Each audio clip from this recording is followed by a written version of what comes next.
Chapter 1. The Rhythm of the Mail. In the small, orderly town of Starlight Creek, tucked into a fold of the Rocky Mountains, time was measured not by the town clock, which was notoriously unreliable, but by the arrival and departure of the mail. The twice-weekly stagecoach was the town's artery to the wider world, and the heart that pumped life through it was Eleanor Vance. At 66, Eleanor was the town postmistress, a role she had fulfilled with quiet, unwavering dedication for over 40 years. She was a woman of serene composure, her silver hair coiled in a neat bun that never seemed to have a single stray strand. Her eyes, a clear, intelligent grey, had seen the entire spectrum of human life pass through the letters she sorted birth announcements and death notices, desperate pleas for money and joyful declarations of love, business contracts and whispered secrets. Her domain was the Starlight Creek post office, a small, tidy building that smelled of ink-sealing wax and the dry-clean scent of paper. Every stamp, every ledger, every inkwell had its place. This order was a reflection of her life, a life she had carefully constructed to be predictable, respectable, and safe from the chaotic whims of fate. She was a pillar of the community, respected by all but known intimately by none. Her kindness was a gentle, diffused light, warming everyone a little, but belonging to no one in particular. Eleanor was a widow, not in law, but in spirit. Her fiancé, a young idealistic surveyor named James, had been killed in a rockslide decades ago, just a month before their wedding. He had been the great bright love of her life, and his sudden absence had carved a space in her heart that she had quietly chosen never to fill. Instead, she had dedicated herself to her work, to being the faithful conduit for other people's connections, while keeping her own heart safely under lock and key. Her life was a predictable, comforting cadence. The morning mail sought the afternoon story hour for the town's children, the quiet evening spent reading by her fireplace. It was a small, contained world, and she was its gentle, solitary queen. She had long ago accepted that the great passions and grand adventures of life were for others, for the people whose letters passed through her hands. Her role was simply to ensure those letters reached their destination. She had no idea that a letter from her own past in human form was about to arrive on the noon stage. Chapter 2. The Ghost from the Past. The stagecoach arrived with its usual cloud of dust and clatter of harnesses. As Eleanor began to sort the incoming mailbags, the bell above the door chimed. A man stood there, silhouetted against the bright afternoon sun. He was tall, lean, and wore the dusty, travel-worn clothes of a man who had been on the road for a long time. As he stepped into the light, Eleanor's practiced composure faltered. Her breath caught in her throat. She would have known that face anywhere, though it was now framed with grey at the temples and etched with lines of weariness she did not recognize. It was Samuel Finch. Samuel Finch had been the town doctor's son, a bright, intense, and restless young man who had grown up alongside her. He had been James's closest friend. The three of them had been inseparable in their youth, a constellation of friendship and shared dreams. But while James was steady and rooted, Samuel had always been a fire yearning for a wider world. He had left Starlight Creek 25 years ago to become an army surgeon seeking adventure and purpose in the brutal, chaotic theatre of the Indian Wars. The town had received sporadic news of him over the years, but to Eleanor, he had simply vanished, a ghost from a life she had long since packed away. Eleanor, He said, his voice a low, gravelly rumble deeper than she remembered. "Samuel," she replied, her own voice sounding strange to her ears. She forced her hands to remain steady as she continued sorting the letters. "We heard your father passed. I am sorry for your loss." "Thank you," he said. "I've come back to settle his affairs, and perhaps to stay." There was an ocean of unspoken history between them in the small, quiet post office. He was the last living link to James, to the girl she had once been. His presence was an unwelcome disruption to her carefully ordered peace. "The town has need of a doctor," she said politely, her eyes fixed on the addresses on the envelopes. It was a statement of fact, not an invitation. "So I've been told," he said. He lingered for a moment as if wanting to say more, but Eleanor's cool professional demeanour offered no opening. He finally gave a small weary nod, bought a stamp for a letter he had yet to write, and left. Eleanor stood frozen for a long moment after he was gone. The scent of his wool coat, a faint smell of dust and antiseptic lingered in the air. She felt like a ghost had walked through her, stirring up feelings she had carefully buried for a quarter of a century. She pressed a hand to her chest, her heart beating with a frantic, unfamiliar rhythm, and willed it to be still. Chapter 3. The First Whisper of Sickness. Dr. Samuel Finch set up his practice in his late father's old office, a small, tidy building next to the Mercantile. He was a quiet, almost reclusive presence in the town. He was a brilliant physician, that much was clear from the start. He set a broken arm with a gentle, confident skill that amazed the blacksmith, and treated the mayor's gout with a new medication that actually worked. But he was distant. The fire of his youth had been banked, replaced by a profound weariness in his eyes. He seemed to carry the weight of all the things he had seen, a silent sorrow that kept him apart. Eleanor saw him only when he came for his mail. Their conversations were brief, polite, and strictly professional. But each time she found herself studying him, noticing the way his hands, though strong, had a slight, almost imperceptible tremor, the way he would sometimes stare off into the distance, his mind clearly 1,000 miles away. She saw a man haunted by his own ghosts. Their carefully constructed distance was shattered by a crisis. It began as these things often do with a child. Little Lily, the mayor's 7-year-old daughter, a bright spark of a girl who was a regular at Eleanor's story hour, fell ill. It started as a sore throat and a mild fever, but it quickly worsened. The mayor and his wife called for Dr. Finch.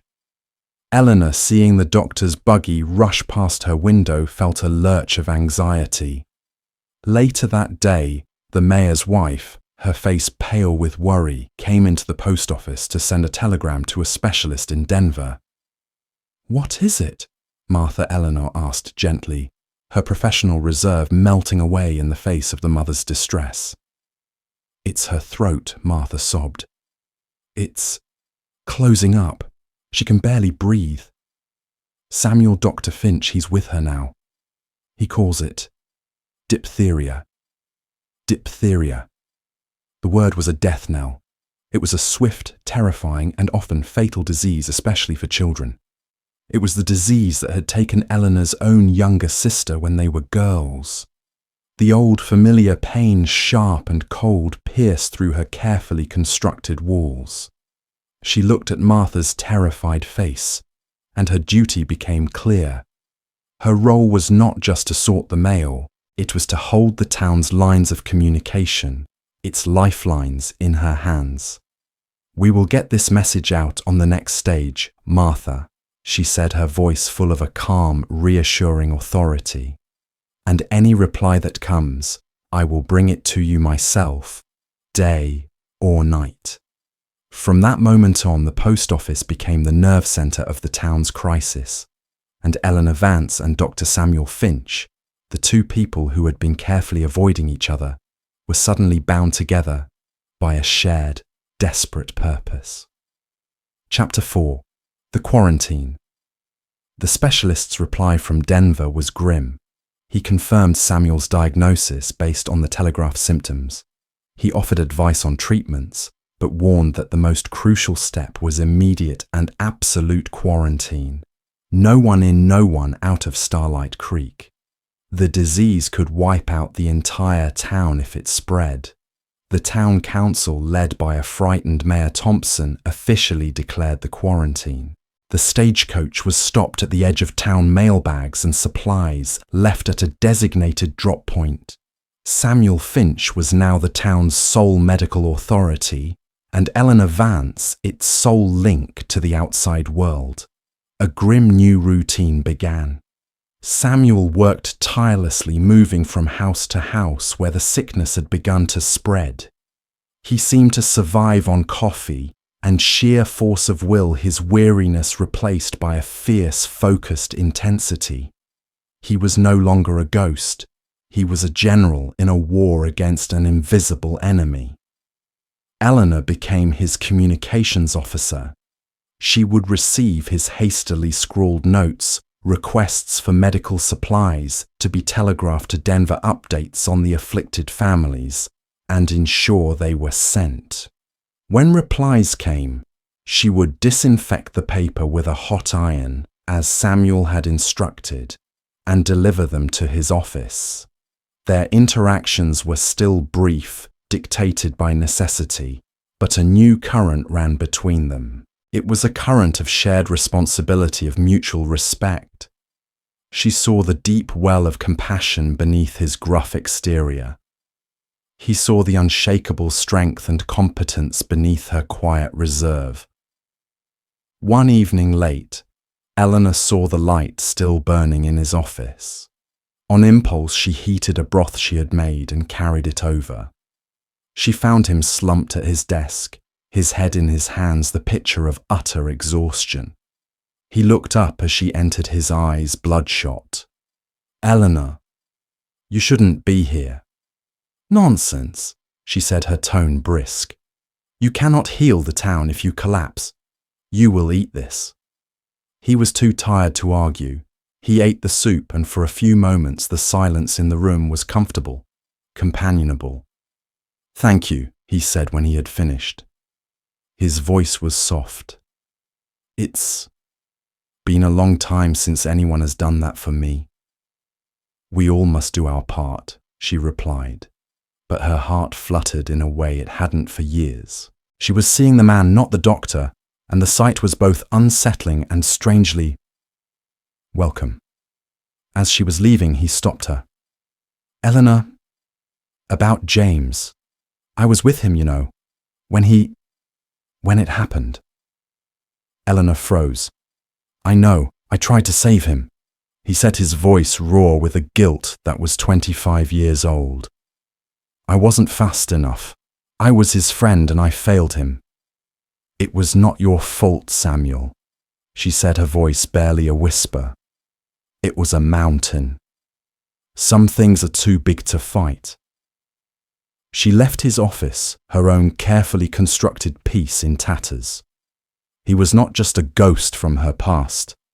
He was the keeper of its most painful memory. And in sharing his guilt, he had unknowingly handed her a piece of her own grief, a piece she hadn't even known was missing. Chapter 5. The Longest Night. The crisis reached its peak a week later.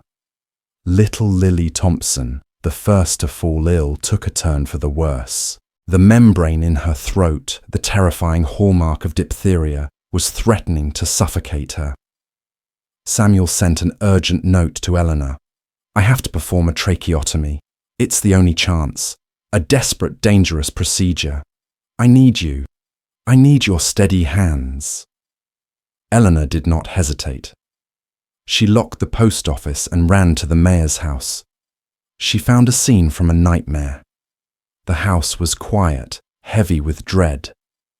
Martha, the mayor's wife, was weeping silently in a corner. The mayor stood by the window, a statue of grief.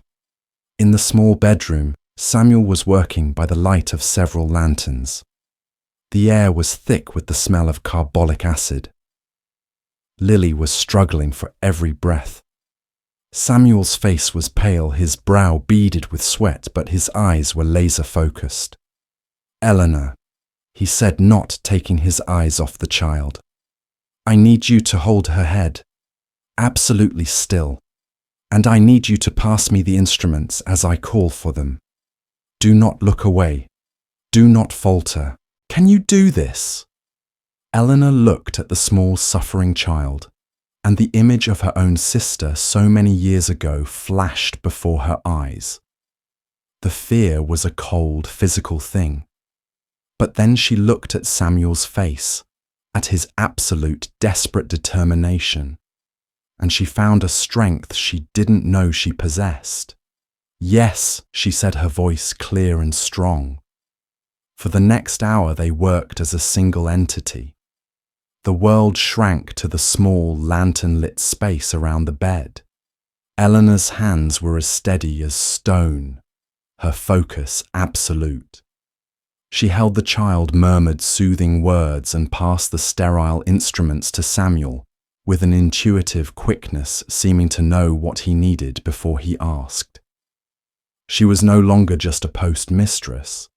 She was a partner in a desperate battle for life. He was no longer just a doctor. He was a vessel of pure healing intent. In that crucible of fear and hope, the walls between them dissolved. They were not Eleanor Vance and Samuel Finch with their shared history and their separate griefs. They were simply a man and a woman working together, holding the line against the darkness. After a procedure that felt like a lifetime, it was over. A small tube was in place. Lily's breathing, though still shallow, was no longer a desperate, strangled struggle. It was a quiet, steady rhythm. The immediate crisis had passed. Samuel slumped against the wall, his strength finally giving out. He was shaken, his face ashen. Eleanor went to him, putting a hand on his arm. "You did it, Samuel," she whispered. He looked at her, his eyes filled with a raw, vulnerable emotion she had never seen before. "We did it," he corrected her. He reached out and took her hand, his grip surprisingly strong. And in that simple touch, in the shared silence of the dawn, breaking outside the window, something new and fragile and beautiful was born. Chapter 6. The Thaw. Lily's survival marked the turning point. The epidemic had broken its feverish grip on the town. Over the next few weeks, under Samuel's continued care, the other afflicted families began to recover. The quarantine was lifted. The stagecoach resumed its normal schedule. Life in Starlight Creek slowly, cautiously returned to normal. But for Eleanor and Samuel, nothing could ever be normal again. The crisis had forged a bond between them that was too powerful to ignore. The polite distance was gone, replaced by a deep, quiet intimacy. He would stop by the post office in the late afternoons, not just for his mail, but for a cup of tea and a quiet conversation. He told her stories of his years as an army surgeon, of the brutal realities of war, of the ghosts he carried. He spoke of his weariness, of his long search for a place where he could heal not just others, but himself. She, in turn, found herself opening up in a way she hadn't with anyone in decades. She spoke of her fiancé, James, not just of his death, but of his life, his dreams. She spoke of her own quiet, lonely life, of the safety she had built around her heart. They were two solitary souls, veterans of their own private wars, slowly, cautiously learning to trust again. The town began to notice. A quiet romance was blooming in the most unlikely of seasons. There were knowing smiles at the mercantile gentle teasing from the mayor's wife. Starlight Creek, having survived a collective trauma, was eager for a love story. Eleanor found herself feeling a strange, terrifying happiness. It was a feeling she had locked away, believing it belonged to a younger version of herself. But with Samuel, she felt seen. He saw the strength beneath her quiet exterior, the passion beneath her composure. And she saw the deep kindness and vulnerability beneath his world-weary facade. But with the happiness came a deep, unsettling fear. She had built her life on the foundation of a memory, the memory of her one great love. To love Samuel felt like a betrayal of James.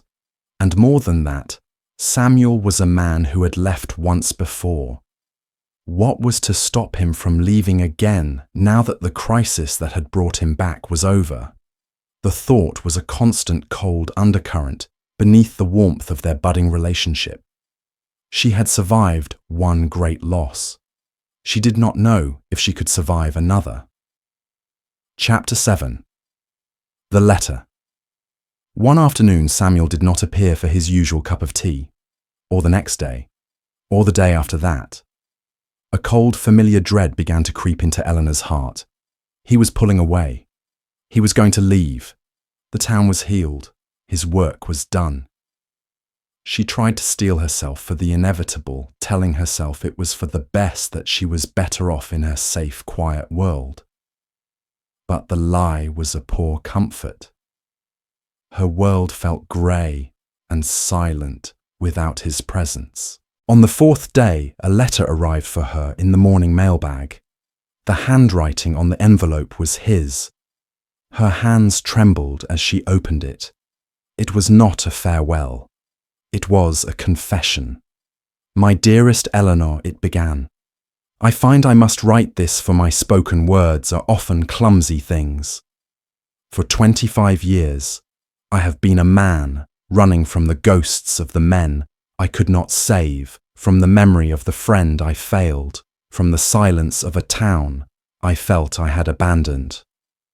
I came back to Starlight Creek to bury my father, but I think in truth I came back to bury myself.